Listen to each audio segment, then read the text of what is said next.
Hey everybody.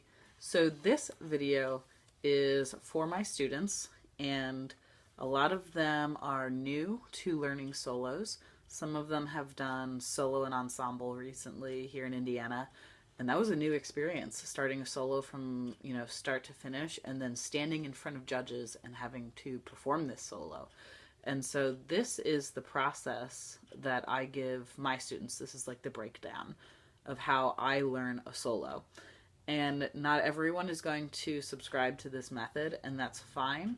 Every teacher has their own way. That's cool. This is just what I've noticed that has worked for my own students, and so this is what I keep promoting. So there's that. So step number 1, listen to a recording.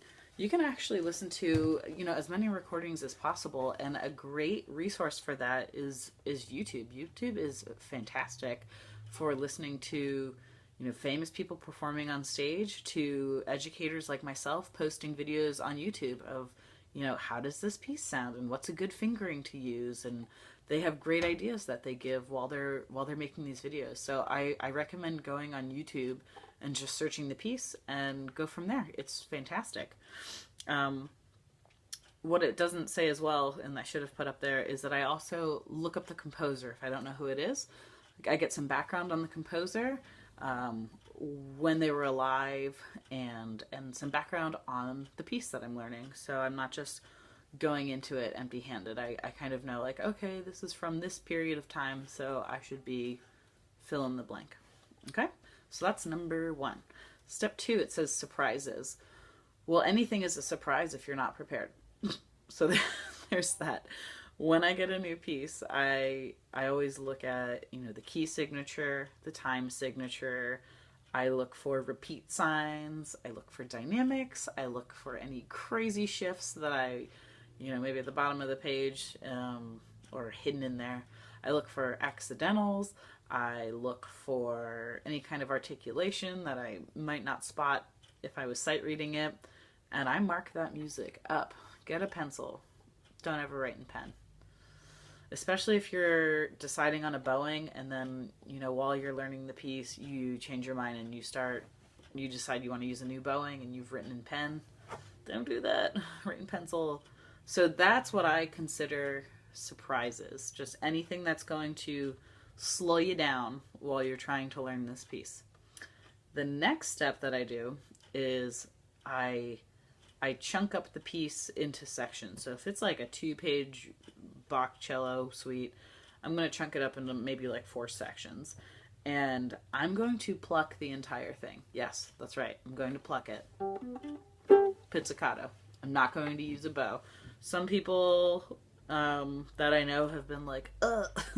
Well, it works for my students and it works for me. And I really like that they're only focusing on playing in tune and they're focusing on rhythms. Because once you pluck that note, it's there. You can't hide it with a bow. You can't hide that wrong rhythm when you pluck it. So that's why I like plucking the piece first. That's just my thing. Next is we add a bow. When you add the bow, you are doing the correct slurs, but you're not doing any of that fancy business like the articulations and dynamics or anything. You're focusing on playing in tune. You're focusing on a good sound and doing the correct bowings. Some good muscle memory. Now, if it sounds like a hot mess, just go back a step to plucking. Maybe you weren't ready to move on to bowing yet, and that's okay. Everyone goes at their own pace. Everyone goes at their own pace. So once I got my bowing down and I'm like, okay, these shifts are solid, this bowing feels good, I'm in tune, then I get fancy. That's when I add dynamics. That's when I add articulation. That's when I add all that good musical stuff to make it sound beautiful. And that is my order of events when I'm learning a new piece. Now, we could go further into it, what happens when you hit trouble spots.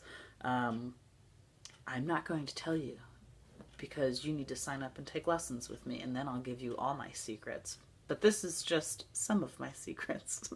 If you have any questions, shoot me a message. on YouTube, or you can send me a message on Facebook. Thanks.